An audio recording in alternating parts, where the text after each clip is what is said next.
This might look like a curb. That's not a curb. That concrete is supposed to be level, but what you're looking at is a $9,000 job with 40% profit margins, brand new to the industry. In the first 6 months, you expect to do $100,000 of profit. We are just shy of $20,000. Not just that, but you can make sorry, it needs to be leveled. You can make $800 per job. Babe, this is too easy. I'm doing something wrong. Don't quit your job, no employees, subcontract out all the work and have a $10,000 a month cash flowing business. We're talking about concrete leveling today, guys. I'm meeting with Jeff. He's doing exactly that. He has a W-2, he has a wife and 2 kids, and he has a business that pays him very handsomely. So we're gonna ask him exactly, how do you do it? How do you find customers? How do you fulfill the service? How do you talk about this stuff when you don't even kind of know what you're talking about? Well, let's dive in. All right, so how long ago did you start this business? I'm a newbie. I've been doing this for a solid 90 days so far. Okay, beautiful. Basically an expert. Yeah.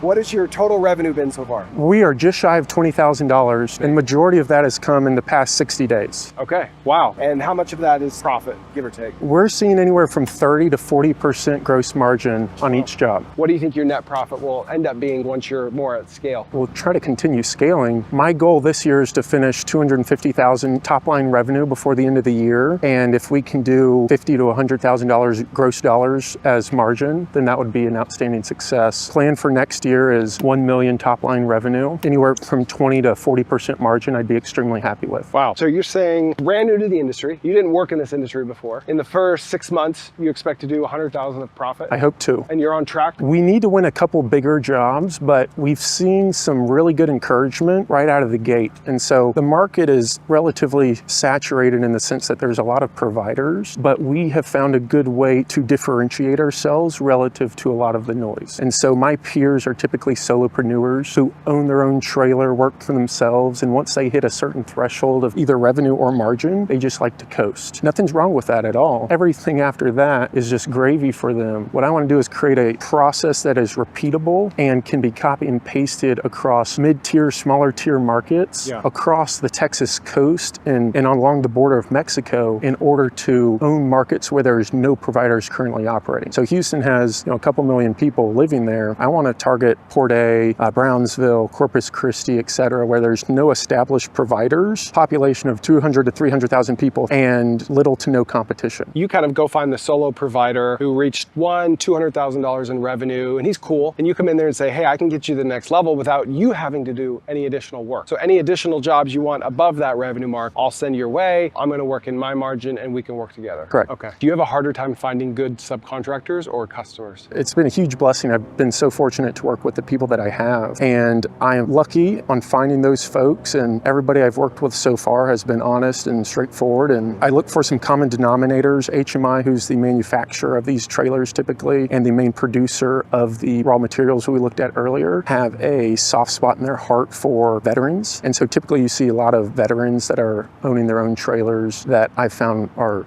so easy to work with. What about customer acquisition? How has that gone so far? We have a number of channels open. I sold my first job June 2025, and it was a lead that I found through a Facebook lead. My cost per lead was $4.60 or something. Wow. And I found that lead within an hour or two of the campaign being approved and launched. Now this is a Facebook ad campaign, not marketplace or groups? Facebook ad campaign, okay. Yeah. So within 2 hours of launch, you had your first $5 lead, which turned into your first customer. Correct. So you're like $2,500 of revenue. This is so easy. I looked at my wife. $2,500 of revenue? Yeah, I was like, babe, this is too easy. I'm doing something wrong. What is going on? But obviously there's some lessons learned along the way. Didn't make any margin on that job because it was an hour outside of town, and I needed to factor in the team's time of driving to the job into the overall cost. So Facebook ads, has that been like the daily driver for your customer acquisition? I turn those on and off. We've seen Nextdoor work well. Nextdoor ads or organic stuff? Nextdoor organic. Google search organic. We've had folks refer us. We've had inbound leads just on the website and through our chat bots asking about inquiries. And then I've taken a page out of your own playbook and done some outbound texting campaigns to think HOA managers, property managers, et cetera, that are overseeing multiple properties. And so by staying in front of them, that's generated a slow trickle of volume as well. And a lot of times you have to play the long game on that, and it's a little depressing for the first month, but then they start to come back, especially as you follow up, right? Yeah. So what we're looking at here, Chris, it's really cool. We just completed leveling this this singular slab. As you see, the hole is about the size of a dime. So if the concrete is not stained, the sealant that you use to fill everything with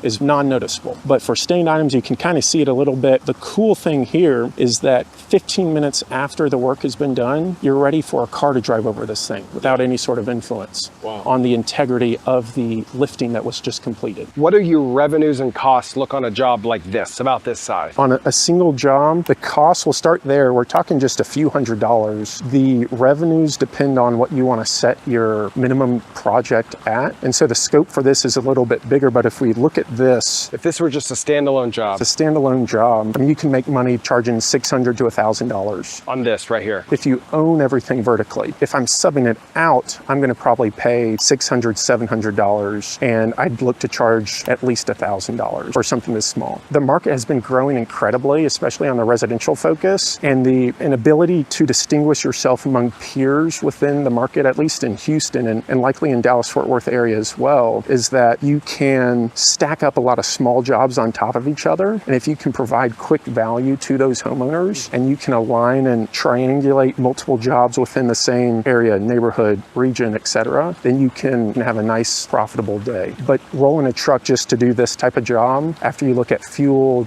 windshield time, etc., it just strains your margin a little bit. In your case, you're subbing out jobs like this. You try to quote $1,100, pay the sub $600, and you're done. If you own all the equipment, you're probably going to charge $700 or so and make half of that as profit. Yeah. So when you're subbing it out, you make the same amount of gross profit, but you do less work. The trade-off being you'll probably close less jobs because you're kind of forced to be a little more expensive. Yeah, and so we pride ourselves on two things. We guarantee that we'll provide a quality product and we will provide you with excellent communication. I don't try to get into any bidding wars. Those customers typically to be more of a pain in the butt longer over time. But if you're honest and straightforward with folks up front about the two things that you're really good at, we deliver quality work and we can have extraordinary communication with you along the way, then most folks appreciate that if they're just trying to buy back time or outsource an issue or problem at their home or along their sidewalk, etc. You might not know this, but this is not my full channel. If you want to watch the full episode of the segment that you just saw, go ahead and check this out or the link in the description.